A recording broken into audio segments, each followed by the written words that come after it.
kata-kata yang punya logika. Bagi yang tidak punya logika, skip aja.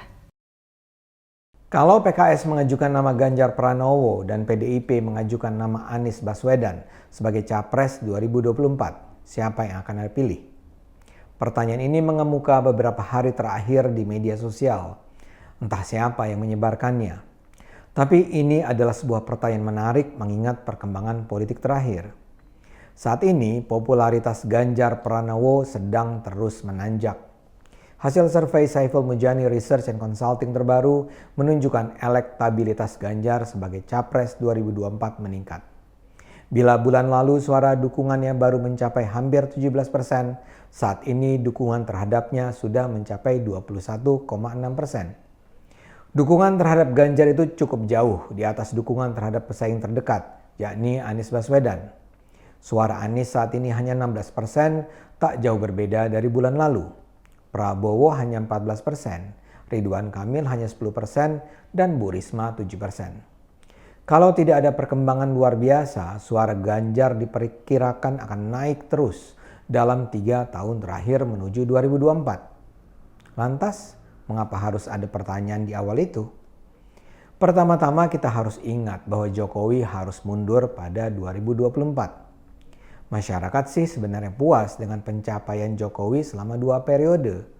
Sehingga kondisi idealnya sih adalah Jokowi memimpin selama 3 periode. Tapi untuk itu, Undang-Undang Dasar 45 yang sudah diamandemen harus diamandemen lagi. Dalam Undang-Undang Dasar yang berlaku saat ini, Presiden hanya boleh menjabat maksimal 2 periode. Jadi agar Jokowi bisa melanjutkan kepemimpinan selama 3 periode, MPR harus mengubah pasal UUD 45 yang membatasi periode jabatan presiden. Saya sih menduga partai-partai politik yang ada sebenarnya cukup antusias dengan ide ini. Kondisi Indonesia sudah semakin stabil, ekonomi terus membaik. Indonesia sangat mungkin menjelma menjadi sebuah kekuatan raksasa dalam kancah politik dan ekonomi dunia. Dan itu semua harus diakui, tercapai antara lain karena kepemimpinan Jokowi. Jadi kenapa juga kita harus mengganti nakoda ketika kapal sedang melaju kencang seusai melewati badai? Kalau ide Jokowi 3 periode ini digaungkan di parlemen, sangat mungkin partai-partai politik menyetujui perubahan Undang-Undang Dasar 45. Tapi yang jadi ganjalan utama adalah Presiden Jokowi sendiri. Dia berulang kali menyatakan tidak bersedia dicalonkan sekali lagi. Jokowi adalah sosok demokratis tulen yang bekerja sesuai aturan yang sudah disepakati. Di berbagai pertemuan, Jokowi menyatakan dia sudah capek dan sudah tua. Menurutnya, sebaiknya serahkan saja kursi kepresidenan berikutnya kepada mereka yang muda. Di sini letak persoalan kedua. Orang yang paling pantas menggantikan Jokowi mungkin sekali adalah Ganjar. Namun, dia mungkin tidak akan didukung oleh partai dari mana ia berasal, PDIP. Ganjar memenuhi syarat pemimpin yang baik seperti Jokowi. Kita semua sadar bahwa untuk bisa mempertahankan kemajuan yang sudah dicapai selama ini, Indonesia butuh pemimpin berkualitas sekaliber atau yang mendekati kaliber Jokowi. Dia harus berintegritas, jujur, tidak korup, demokratis, visioner, punya kemampuan memanage negara, punya kemampuan memanage hubungan antar kelompok politik, mendukung keberagaman dalam NKRI, peduli pada kepentingan rakyat kecil dan daerah di luar Jawa. Bila presiden baru kita nanti tidak berkualitas, kita layak khawatir bahwa segenap pencapaian Indonesia di bawah Jokowi akan kembali berantakan. Ini seperti apa yang terjadi di DKI saat ini. Segenap pencapaian Jokowi dan Ahok selama 2012 sampai 2017 hancur begitu saja karena rakyat DKI salah memilih pemimpin.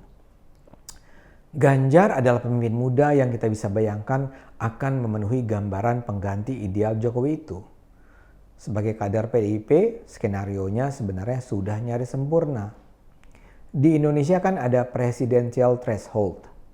Calon presiden hanya bisa diajukan oleh gabungan partai dengan perolehan suara minimal 20% dalam pemilu 2019. Suara PDIP 19,33%. Sehingga mereka hanya butuh suara 1% dari partai lain untuk bisa mengajukan kandidat presiden. Jadi kalau PDIP yang mengusung nama Ganjar, semua sudah beres. Masalahnya seperti mungkin Anda juga tahu, PDIP tidak happy dengan Ganjar. Saya sudah lama mendengar bahwa banyak orang PDIP tidak mendukung Ganjar, sebagaimana pada 2014 banyak orang PDIP tidak suka dengan Jokowi. Saya tidak cukup mengenal PDIP untuk menjelaskan alasan ketidaksukaan mereka. Tapi yang jelas mereka, termasuk elit partai, tidak suka dengan Ganjar.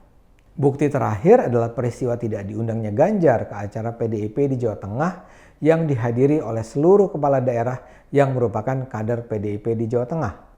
Ketua DPD PDIP Jateng Bambang Wuryanto secara terbuka menyebut Ganjar kelewatan dan sok pinter serta merasa dirinya lebih tinggi dari PDIP Jateng. Ganjar juga disebut sebagai orang yang terlalu berambisi menjadi capres sehingga mengabaikan tugasnya sebagai gubernur Jateng. Bahkan Puan Maharani menyindir Ganjar yang dianggap sibuk bermedsos. Itu semua merupakan kode keras bahwa PDIP tidak akan mendukung Ganjar ke kursi kepresidenan 2024. Karena itulah muncul dugaan bahwa PDIP akan mengajukan duet Prabowo Puan atau Anies Puan. Duet ini adalah sebuah langkah pragmatis PDIP saja. Diduga Bu Mega berkeras bahwa putrinya harus maju ke tampuk kepresidenan. Persoalannya suara dukungan Puan terlalu kecil. Survei SMRC misalnya menunjukkan yang memilih Puan hanya 1,5% rakyat. Jadi bisa dibilang Puan tidak akan punya harapan untuk maju sebagai capres. Karena itu target diturunkan. Kalaupun nggak jadi presiden, jadi wapres pun jadilah. Untuk itulah Puan memerlukan capres yang kuat dari luar PDIP. Yang paling kuat dari rangkaian calon yang ada adalah Prabowo dan Anies yang sama-sama punya pendukung loyal dan diehard. Pertanyaannya, bagaimanakah respons partai-partai politik lain? Kita harus ingat parpol-parpol di Indonesia ini cair sekali ikatan ideologisnya. Mereka bisa dengan mudah berpindah-pindah koalisi secara sangat pragmatis. Saat ini hampir semua parpol bersama mendukung Jokowi yang adalah kader PDIP. Tapi pada 2024, sangat mungkin akan terjadi perubahan komposisi koalisi. Semua akan memilih posisi sesuai dengan kebutuhan untuk mencapai keuntungan optimal. Kalau PDIP dan Gerindra mengajukan nama Prabowo Puan misalnya, hampir pasti partai-partai lain akan menantang duet tersebut dengan kandidat alternatif. Dan partai-partai lain ini tidak akan ngotot bahwa nama mereka yang dukung adalah kader partai mereka. Buat mereka yang terpenting adalah satu, menjadi bagian dari the winning team. Mereka juga sadar bahwa loyalitas rakyat bukanlah pada parpol. Rakyat akan memilih capres yang paling mereka percaya terlepas dari parpol yang mengusungnya. Dengan demikian, bila popularitas Ganjar terus meningkat menuju 2024, hampir pasti akan ada banyak parpol yang secara pragmatis mendukung Ganjar. Dalam konteks itulah pertanyaan awal tadi mengemuka. Data selama ini menunjukkan bahwa para pendukung Ganjar umumnya bukanlah pendukung PKS. Demikian pula pendukung PKS umumnya bukanlah pendukung Ganjar. Tapi bagaimana kalau dengan alasan strategis? PKS justru mendukung Ganjar karena mereka sadar bahwa peluang Ganjar menang jauh di atas peluang kemenangan Prabowo atau Anies. Sementara di sisi lain, PDIP tetap memajukan nama Prabowo dan Anies. Ini memang bisa menjadi dilema yang harus dihadapi para pendukung Jokowi yang mendukung Ganjar dan selama ini tidak menyukai PKS. Kalau saya ditanya begitu, rasanya saya tidak akan berpikir panjang. Saya tentu memilih Ganjar yang didukung PKS. Pada akhirnya yang terpenting adalah siapa presidennya. Dialah nakoda yang menentukan arah perjalanan kapal. Tentu PKS akan memperoleh posisi-posisi penting di pemerintahan, tapi itu tentu bukan malapetaka. Contoh Jokowi sudah menunjukkan bahwa betapapun dinamika parpol-parpol pendukungnya, pada akhirnya Jokowilah yang menentukan perjalanan pemerintah. Kontrol ada di tangan presiden.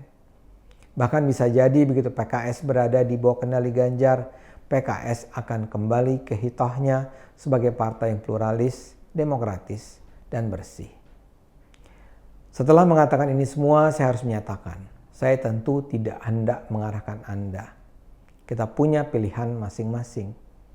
Tapi yang terpenting saat kita memilih, gunakanlah akal sehat, karena hanya dengan akal sehat, negara ini akan selamat.